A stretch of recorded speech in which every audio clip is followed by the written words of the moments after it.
It turns out the Russian foreign minister has a pretty good sense of humor.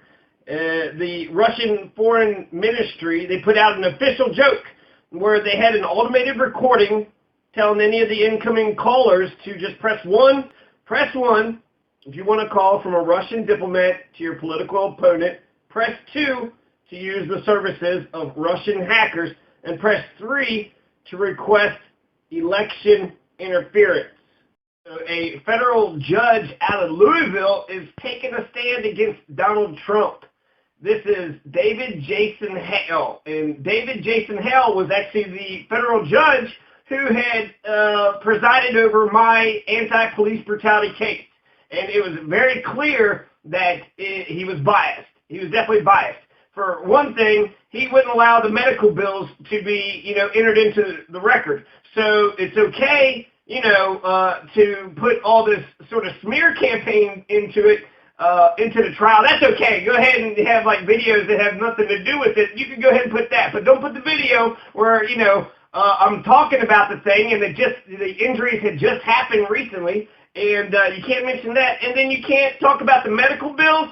So I have, over $60,000 in medical bills, probably more, and I can't mention that. That's what the element. Usually judges want to be known as even-handed, and I'll be honest, I didn't know his political persuasion, but he's a right-wing conservative. He's in the establishment. Of course he is. He was born in the Army Hospital at Fort Campbell, Kentucky, so he's actually a Kentuckian. But he got his Bachelor of Arts from Vanderbilt. So, that's not very Kentucky. But then in January 20th, 2010, President Obama nominated him to be a U.S. attorney for this court. And then eventually 4 years later, he was voted to be, I don't know who's voting, to be honest with you. I guess the Senate, 65-31. So the Senate voted him to replace Judge Charles Ralph Simpson III. Okay, and so that's who David J. Hale is. Now, he is saying that it's plausible that when Trump said attack, I'm pretty sure most people had saw this videotape, but it was at a Louisville rally, and Trump was saying, "Get them out of here, throw them bums out." And when he was sitting there yelling it, Judge Hale, he thinks that it is entirely plausible that Trump saying "get him out of here" was the order that his followers were listening to.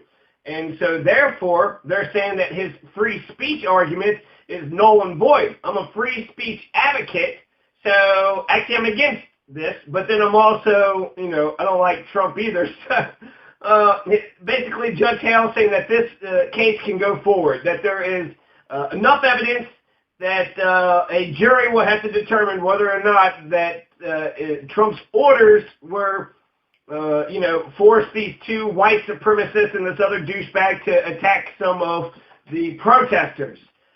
There were 3 protesters who are bringing this lawsuit forward, and they were roughed up by Trump supporters at a March 2016 campaign rally. Now, it's a good question. He told them to attack, and, it's his rally, right? So if he's telling them to attack, then is he responsible for the attack? I don't know. I mean, I think Trump is probably right when it comes to the convictions. You got free speech, right? So just because I tell you to go attack somebody else, that's not my fault. I just told them to go do it, and then they went and did it. They're the ones responsible for their own behavior. So it'd be interesting to see how this, carries forth. They were saying it was free speech, and ultimately you got this Alvin Bamberger, and you have Matthew Heimbach. So Alvin Bamberger is from Ohio, and Matthew Heimbach is from Indiana. Both are white supremacists. One's actually a career. David J. Hale had actually denied most of Trump's motions to dismiss the charges, saying that his angry demand for the removal of the protesters were particularly reckless. So he's saying it was reckless, and he's saying that it's plausible that his order had actually got these, his supporters to attack. And you say, well, that's not true. Well, you get into the minds of their, the white supremacists. He says he began shoving a young black woman after he heard Trump's call to get him out of here. So he was like, get him out of here? Yeah, that's exactly what we need to do. And then he started shoving. So by his own testimony, He heard the order, and then that gave him permission to go ahead and do it. Now, ultimately, who's to be held responsible? Is there anybody to be held responsible? This is Trump's rally, right? And he allowed to come to my rally and just everybody attack everybody? I don't know. In some, the court finds the plaintiffs have adequately alleged that their harm was foreseeable and that the Trump defendants had a duty to prevent it. So he's basically saying that this needs to go on.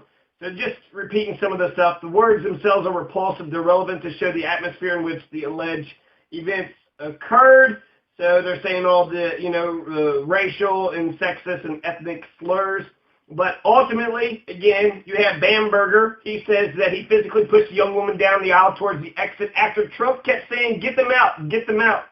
And then Hale, he says, Judge David J. Hale, he says it's plausible that Trump's direction to get him out of here advocated the use of force. It was an order, an instruction, a command. Some people might say it's a fun rally, right? Hey, it's a rally. Let's, if you have anything anti-Trump T-shirts, attack that man. Attack him.